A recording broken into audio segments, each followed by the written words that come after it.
चमचमीत खमंग रेसिपीसाठी रुचकर मेजवानीला सबस्क्राइब करा आणि बेल आयकॉनवर क्लिक करा। आज आपण एक मस्त कढीपत्त्याची चटणी बनवूया जी इडली आणि डोसा बरोबर पण आपण खाऊ शकतो।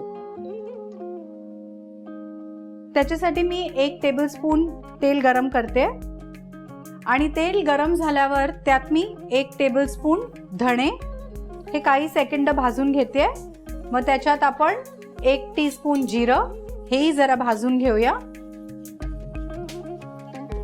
आणि मग ह्यात आपण 3 टेबलस्पून उडदाची डाळ ह्याचा रंग जरा चेंज होईपर्यंत भाजून घेऊया। उडदाची डाळ छान गोल्डन कलर झालेली आहे। त्यात आपण 2 सुक्या मिरच्या घालूया। हे पण आपण काही सेकंद भाजून घेऊया। आता ह्यात आपण 1 वाटी कढीपत्त्याची पानं घालून कुरकुरीत होईपर्यंत भाजून घेऊया।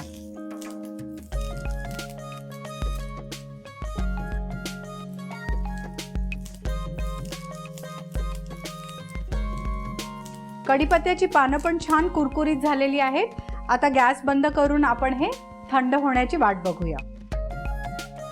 हे सगळं थंड झालेलं आहे। आता आपण हे छान बारीक वाटून घेऊया।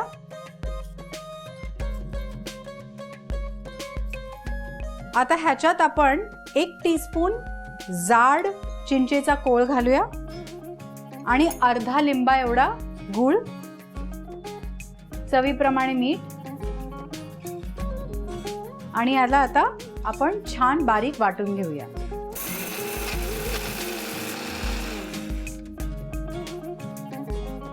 थोडंसं ह्याच्यात आपण पाणी घालूया।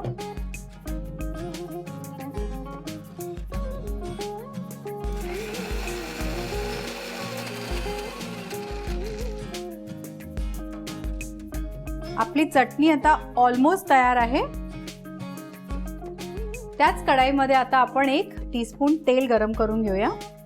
तेल गरम झाल्यावर आपण त्याला 1 चिमूटभर हिंग, पाव चमचा मोहरी तडतडली की लगेच आपण त्यात पाव चमचा जिरं घालूया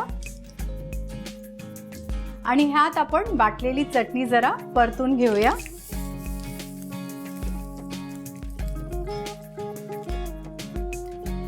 आता ह्याच्यात आपण थोडंसं पाणी घालून चटणीसारखी त्याची कन्सिस्टन्सी करून घेऊया।